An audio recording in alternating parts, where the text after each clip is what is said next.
He was known as the Say Hey Kid. When Willie Mays left the game of baseball, he was third on the all-time home runs list, and many considered him the greatest all-around player the game had ever seen. Now, for the first time, Mays is telling his story. Willie Mays, The Life, the Legend, is the first authorized biography of the baseball titan. And right now, we're joined by the author, Jim Hirsch. Jim, thanks for being with us. Thank you. It's good to be here. You have to live under a rock not to have heard of Willie Mays, even if you're not a fan of baseball. But getting an authorized biography of him was pretty tough for you, wasn't it? Willie's a very private man, very modest. He doesn't really like talking about himself or his accomplishments. I actually spent 7 years trying to reach him, and once I finally did get a meeting with him, I met him at his home in the Bay Area in San Francisco, and basically I said to him that now was the time to cooperate on a book that tries to define his legacy both on and off the field, and do it now when his point of view can be front and center. Willie is 78 years old now, and he agreed that this was really the time to do it. So what was the most remarkable thing you learned during the course of interviewing him for the book that many of us would not be able to have known? Well, it's easy to forget because he began in 1951 that he really redefined the game as the first five-tool player. At the time, players tended to fall into one of two categories. You were either a power hitter or you were a high-speed, high-average guy. Willie could lead the league in home runs and lead the league in stolen bases, as well as play center field, as well, if not better, than anyone else. And so he really showed that you could do things on the baseball field that no one else could do before or since. And one of those things that many consider one of the greatest plays of baseball history was the catch in 1954 during the World Series.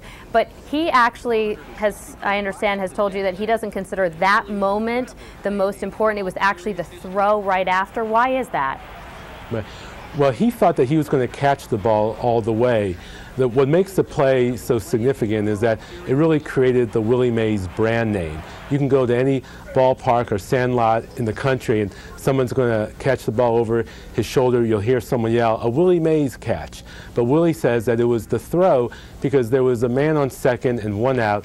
The Polo Grounds center field was 500 feet away, so you could tag up and score on a deep fly ball. And the way Willie describes it, he says he had to use his momentum to pivot, and then the momentum went through his ankles, up his legs, through his torso, and out his arm to make that throw. The second base umpire, Jack O'Connell, said it was the greatest throw he'd ever seen, and it kept the runner on second base from scoring. It was incredible.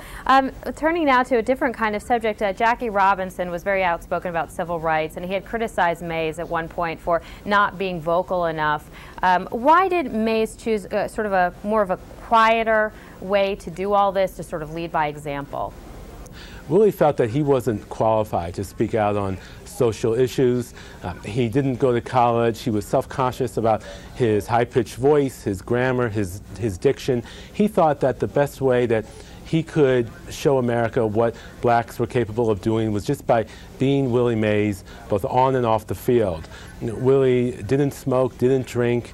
He avoided scandal. He always comported himself with a kind of dignity and grace.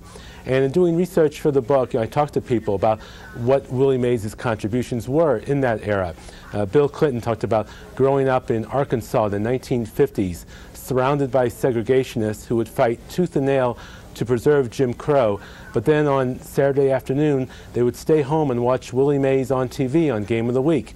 Even on a subconscious level, Clinton noted, Willie made a mockery of all forms of bigotry. Or as one sports writer in San Francisco said in the 1960s, he understood Willie's contributions to America when he was at a Little League game in Texas.